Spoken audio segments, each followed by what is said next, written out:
All About Writing with Ben and Sara.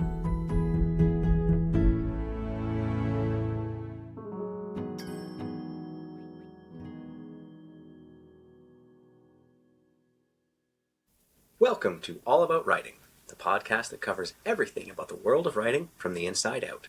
This is episode 70, part 12, on our series on the business of writing. I'm Ben, here with my co-host Sara, who is an award-winning, best-selling author, screenwriter, editor, and TED Talk presenter.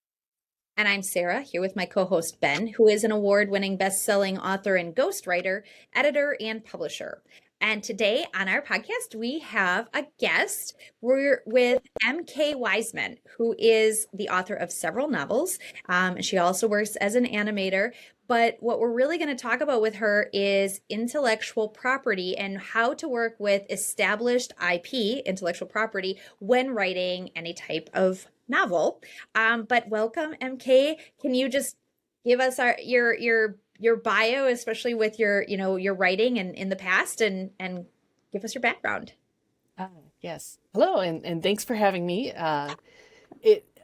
In the past, yes, I've written a lot of historicals because I'm a nerd for history, the details, what was Sherlock Holmes' likely pocket change kind of thing. I've actually gone toe-to-toe with, late 1800s train schedules, trying to make sure that the timing worked, that someone would actually get the newspaper that morning and they'd actually be able to transfer to the proper rail, is it an overnight, that kind of thing. But yeah, so 7 books out now. 3 of them Sherlock Holmes, and a whole bunch of manuscripts still sitting on a hard drive, staring me down. It can't go to dessert until I've had my dinner. So, I'm working on animation these days, but I still have all those manuscripts, and some of it even has cover art just kind of staring me down. So, yeah, Won't tell. Bit of a scattered storyteller, as it were. No, that's fine. No, but we do want to talk about, so you've written books on Sherlock Holmes. So, Conan Doyle, that's established, it's famous. So first of all, why Sherlock Holmes? Like that, I would never tackle that personally because it's too intimidating. So why did you decide to write about Sherlock Holmes? Well, I am a lifelong Sherlockian fan. When I was like 9, I literally was that kid, sitting in the bedroom with graph paper. I had heard that, it was one of those unanswered Sherlockian questions. Was he left or right-handed?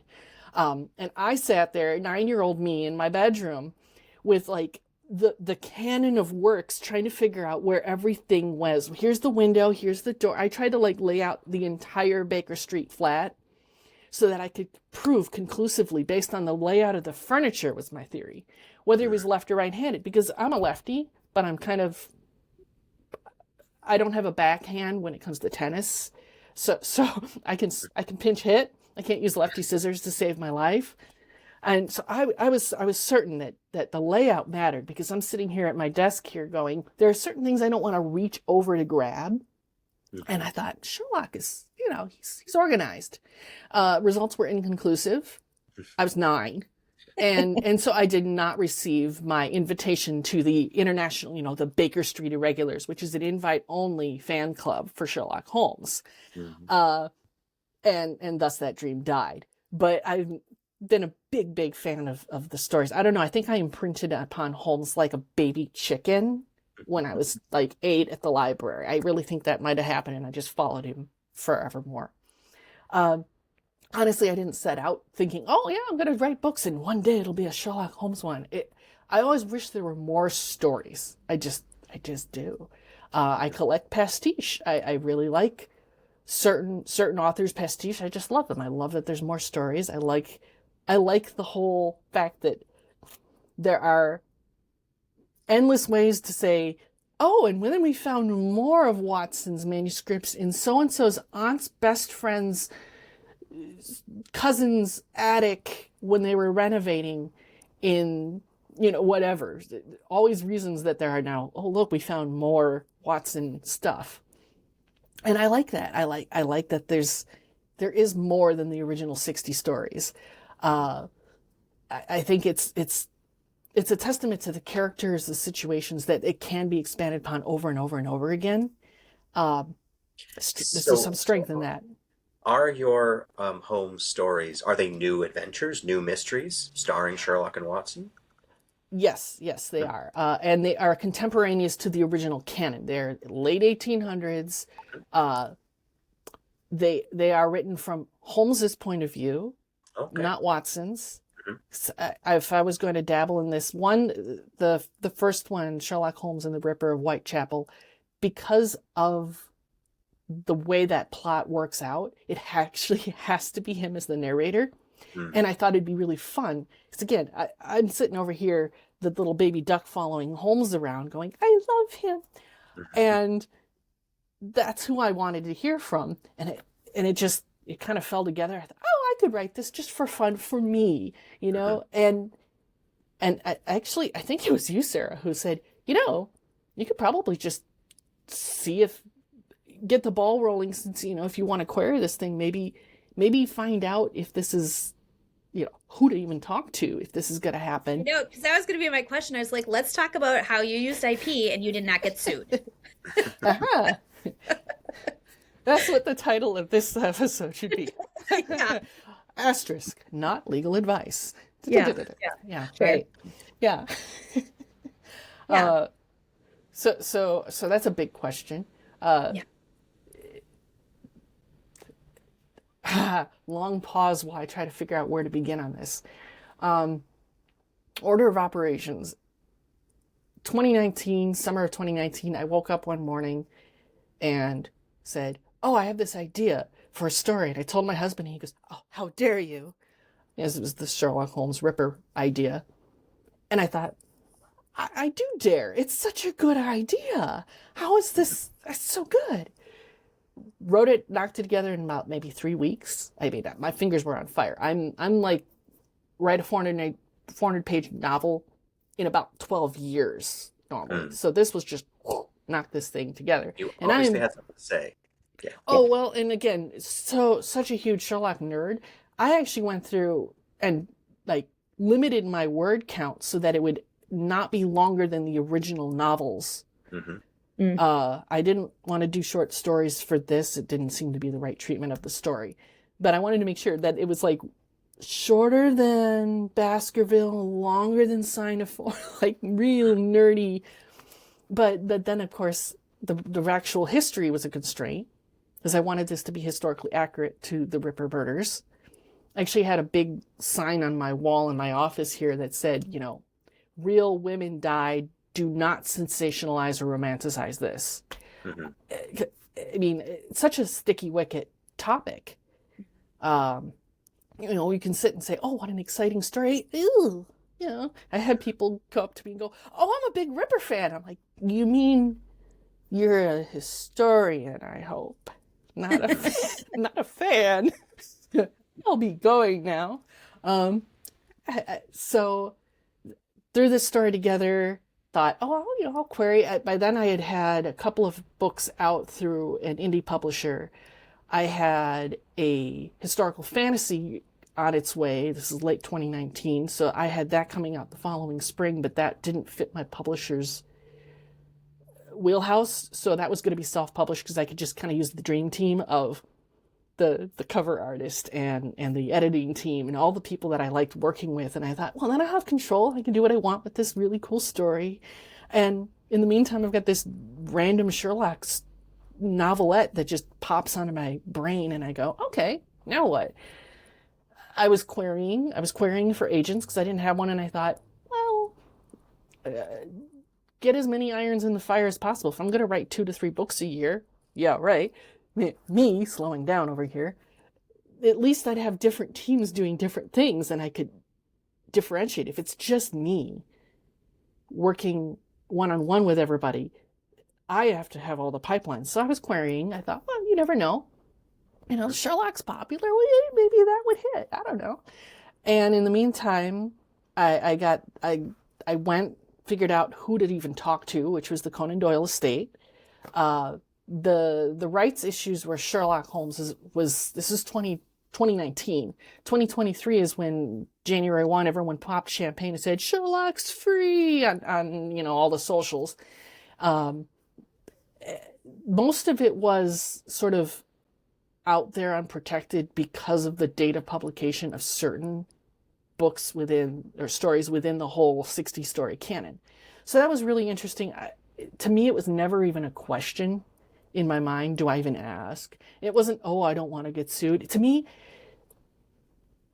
I am a fan of Sherlock Holmes. And to me, it's absolutely respect to say, hey, can I do this thing? Is this going to bother anybody? Is this a respectful treatment of the characters, the stories, the situation? Because it does have a 100-year history. It has been pastiched thousands of times by famous authors, and it's been put in, every treatment that Sherlock could have done has been done. Mm-hmm. And I absolutely was aware of what room I'm stepping into by doing that.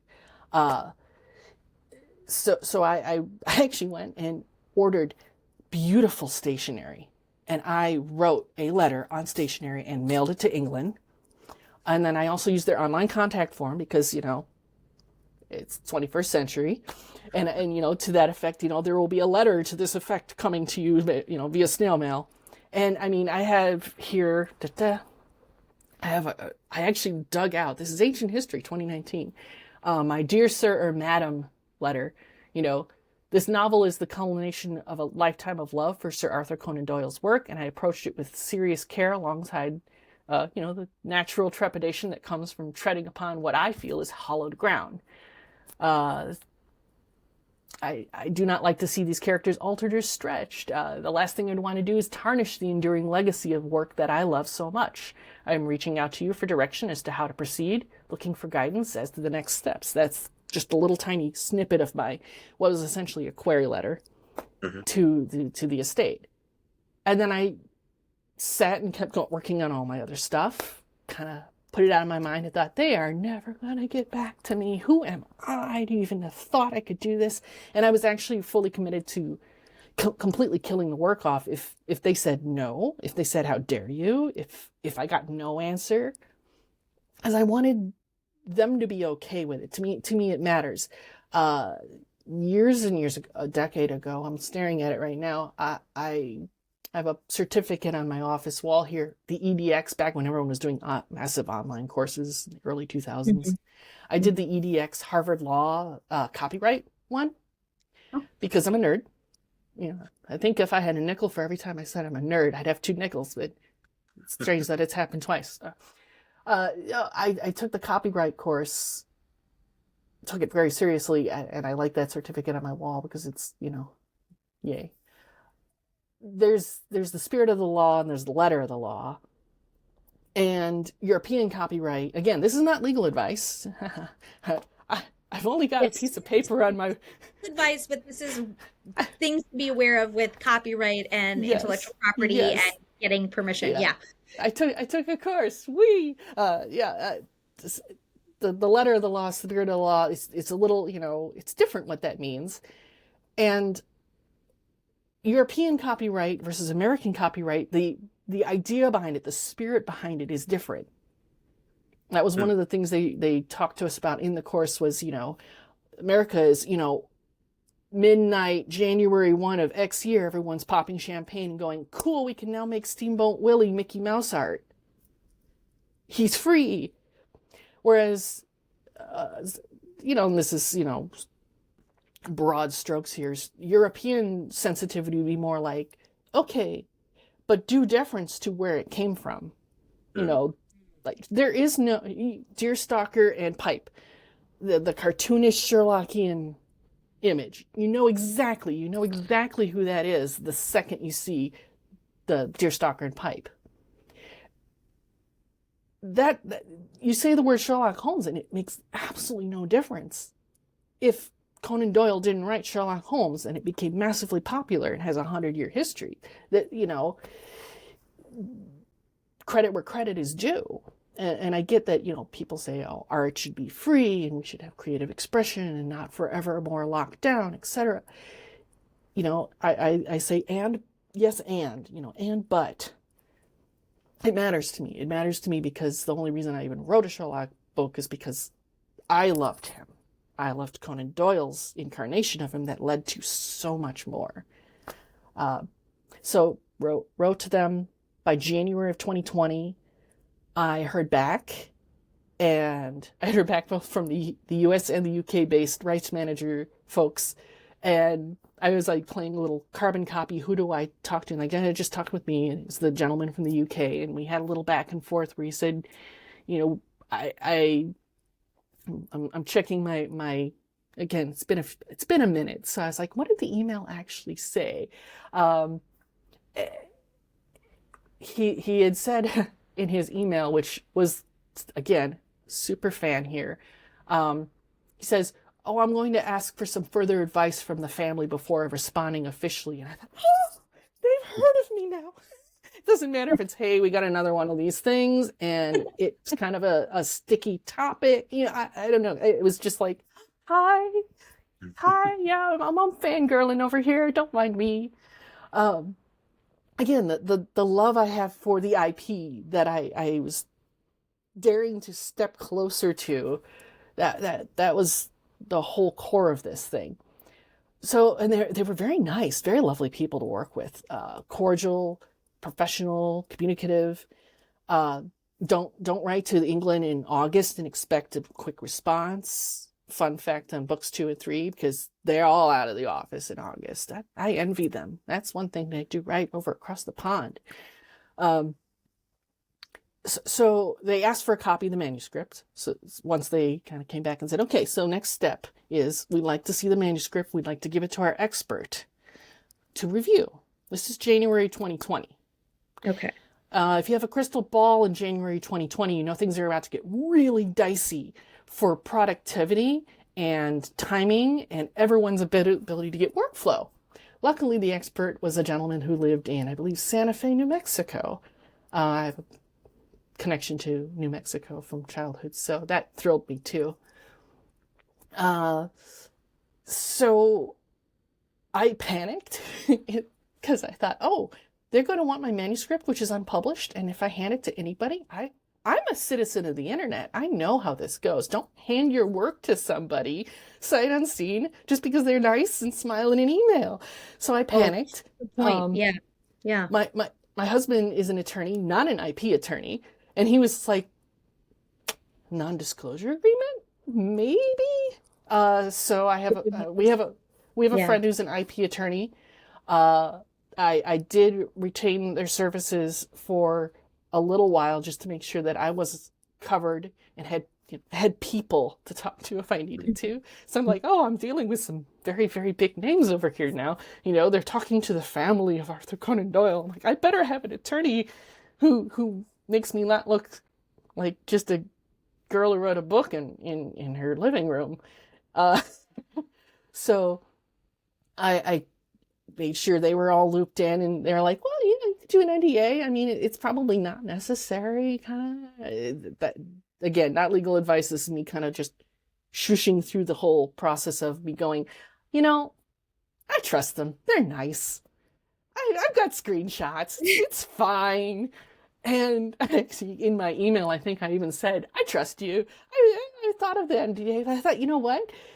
I have to somehow figure out how to get an NDA to somebody in England, have them sign it.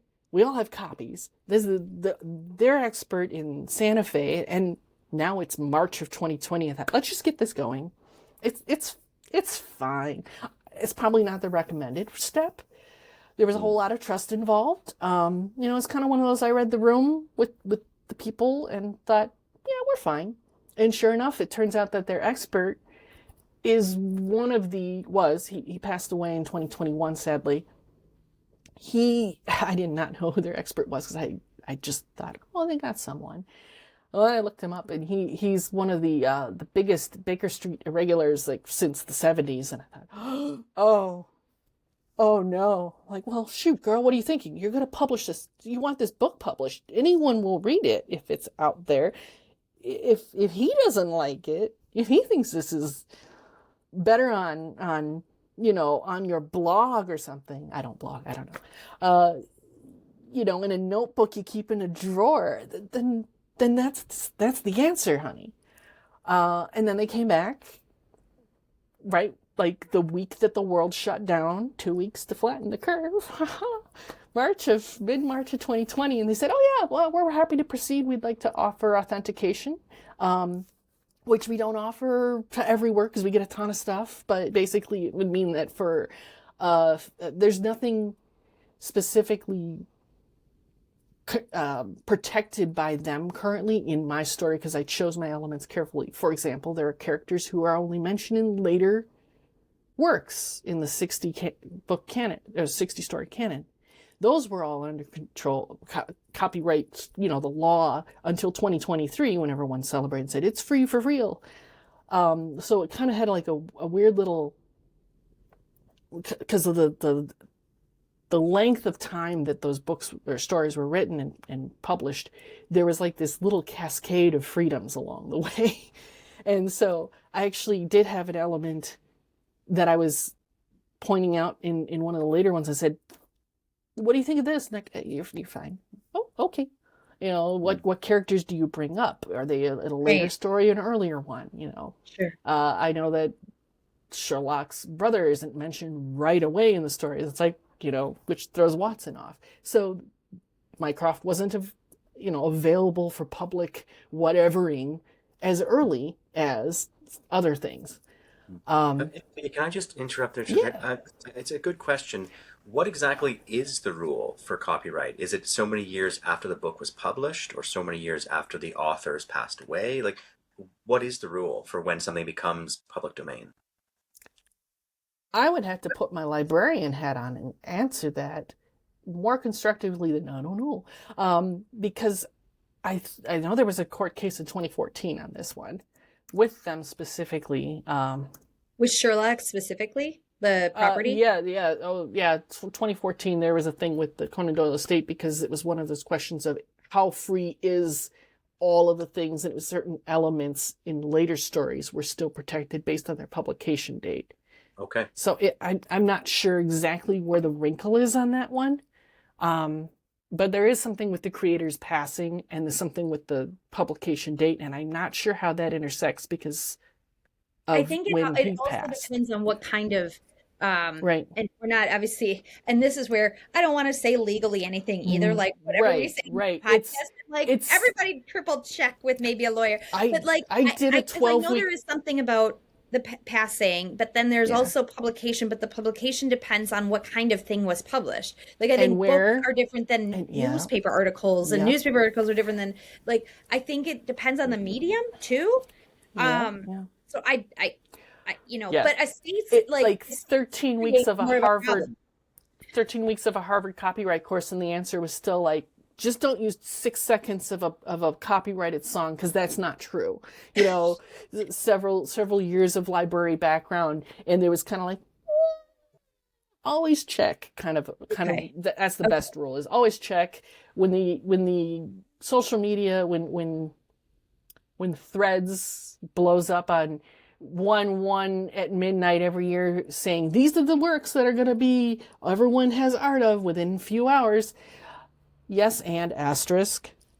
If you're going to monetize it, if you're going to publish it, I think like the Einstein, like Albert Einstein's estate keeps a really tight lockdown on everything with him, even the imagery of him, even after he's passed. Like, so like the Tolkien estate and the C.S. Lewis estate. So like you were working with the Conan Doyle's estate. And there's always a family. And I think that even though there's kind of copyright laws like, it's been 100 years, we have access to it. But. Yes. Spirit of the law, letter of the law. Sure. Yeah. Okay. And I mean, not to take that very, very smart question and flip it on its head. If you're writing, if you're drawing, if you're screenwriting, if you're using somebody else's IP, even someone who's not, it's the 100 years or whatever, how long it's passed, and you think, oh, cool, Steamboat Willie again. Knocking on that one. Because the art exploded on that one like hours after January 1 of that year. Um, why? Ask yourself why. Is it because you're a fan? Is it because you go, ooh, money? Why? Why do you love the character? Do you love the setup? Why do you? Why are you not making it your own? What are you bringing that's different? Again, I simply wanted more Holmes stories. 60 just wasn't enough. I've read those things over and over. As a matter of fact, there's 12 extra stories written by, I think it might have been Conan Doyle's nephew, but I'm not entirely sure. I had to look at the book because I think it was one of those. I'm not sure the exact relation, but they're gorgeous too. But why? Why are you adding? And what are you? Are you adding, or are you sitting on a coattail and going, hey? I certainly didn't want to do that. Yeah, I also, I did want to also ask too a little bit, in terms of like, and not to like veer off, but I did want to tackle this before we kind of finish yes. But like money. Yes. When people work with established IP, I know like you ended up using what was freely available to people, in the public domain, as it were. But like if it hadn't been, like, would they have allowed you to use later Sherlock things but pay a licensing fee? I know they do licensing fees. I'm not sure what happens these days because, again, 2023 things changed with theirs specifically. The email that I had gotten back saying, here's where we're at, was there's nothing in here that we need to continue to protect. And so, I'm paraphrasing. Yeah. I don't want to put words in their mouth, but essentially the gist was, there's either licensing or, hey, do you want to use the logo for a fee because we've authenticated the work. And so that was the word that they'd use, was authentication. It's not endorsement. It's not, oh, yay. But I mean, I'm a fan. I've got various Sherlock Holmes based merch in my office here. And every single time I see the little Conan Doyle Estate logo on a box of Legos or something, I go, I have to buy that. Their hand was involved, that kind of thing. And then, of course, you get the letter. I think it was my Legos or the fake Legos or a different brand that I think actually had like the letter from the guy that I was actually working with in my emails. I'm like, I know. If he's listening, don't worry. I'm just a, fangirl all the way through and through. Never been shy about being enthusiastic over fandoms. I think like that's fair. I think that's my favorite point of our whole talk has been really interesting, and I love that we've dove right into this, especially with you as a super fan. But it's kind of like the why are you using established IP? Because with it obviously does come possibly licensing fees, and ideally you're getting approvals, and there might be, pitfalls in terms of just getting all of that. But like, if it's the why are you even using this established character or world, and is the reasons you're doing it the right reasons, is a really good place to start when you want to dive into using established intellectual property. Well, and it's interesting, with the breadth and depth of Sherlock treatments out there, 100 years worth. I did a quick little Google around. The pastiche for Sherlock Holmes is like its own thing. I mean, it's been going. J.M. Barrie, in 1891, 4 years after the first appearance in print, he wrote a parody, My Evening with Sherlock Holmes, where he just takes shots at the detective. I think he involves Conan Doyle as a character. Like, oh, can you introduce me to your friend Sherlock? And then they just kind of sit and like toe to toe on the carpet, make full on parody. Conan Doyle himself wrote his own pastiche and parodies of Sherlock. Some of them are quite funny. I think Mark Twain took a swing. It's again, there's something so special about Sherlock that somehow solidified into one very simple, recognizable nugget of something. It's something so approach it from 5 different ways, you'll know it's Sherlock Holmes. It's really he's just recognizable. I can't think of another character that was written first. And I mean, yes, the original illustrations, they kind of locked in a look. You know, people say, oh, he didn't wear a deerstalker. Well, he would, depending on where he's traveling, but that's its own thing. I'm trying to think, like, tell me what Hamlet looks like. I don't know. Put a skull in his hand, you might have at least a shot. But Right. Sherlock Holmes, oh, well, that's easy. For some reason, that's easy. More than Watson. You put Watson on standing alone somewhere, you wouldn't know him. He's just a dude in a bowler cap from the late Victorian era. Nice gentleman. Yeah. But there's just, yeah. So yes, the why are you in that area? And again, with Sherlock having such a strong pastiche and parody history from even Conan Doyle's own time. And I know I'm such a chatty person. I am such a chatty person. I have a note here saying, don't talk too fast. Well, that didn't stick, did it? I have a fascinating thing that I don't know how many people who aren't Sherlockians know this. I got to see Sherlock Holmes and 221 Objects in New York a few years ago. Matter of fact, right after everything was opening up with COVID, I think I went around with a mask in the exhibit. I got their book and everything. Oh, I loved it. But I'd known this, and I've pulled up their website from the Grolier Club in New York because the info's still out there. But Conan Doyle could not find a publisher for Sherlock Holmes. Like every author ever, you have to query. It's such a hard business to get into sometimes. He could not find a publisher. People were saying I'm reading this from the Grolier Club's thing here. They liked it, but thought it was maybe a little too petty dreadful for their magazine. Someone else returned it unread 2 months after receiving it. He was turned down by someone else by August, but in September he got a qualified yes from Wardlock and Company with 2 conditions. The author had to agree to delay publication to the following next year. It would be in the Beaton's Christmas Annual.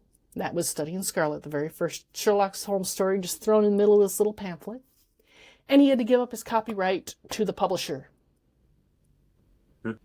Oh. And I did dig around your podcast here, and I can tell you've probably talked to that before as, ooh, let's get a whole red flag parade going here, folks. Yeah, I was going to say, giving up your copyright is a red flag. Ben can speak to that as a publisher. You know, he... Oh, yes. So Conan Doyle tried to negotiate this and got the following. We regret to say that we shall be unable to allow you to retain a percentage of the sale of your work, as it might give rise to some confusion. The tale may have to be inserted together with some other in one of our annuals. Therefore, we must adhere to our original offer of £25 for the complete copyright. That was November of 1886. It came out a year later. It sold out before Christmas. And there were book editions, because it was massively popular. But he'd sold his copyright for £25. I was just gonna say, like, if anything, that's like the perfect cherry on top to this whole conversation, because it's like, I thought you'd love hearing that. I mean, ow. Yeah. So, why did I approach them? Why was it never a question in my mind if they said kill the book? I would have listened, because, oh my gosh, the history of Sherlock Holmes in publication and Conan Doyle's own experience is just so... I mean, I saw a stat, £25 was the equivalent of £3,500 in 2023 when the copyright on everything just lapsed.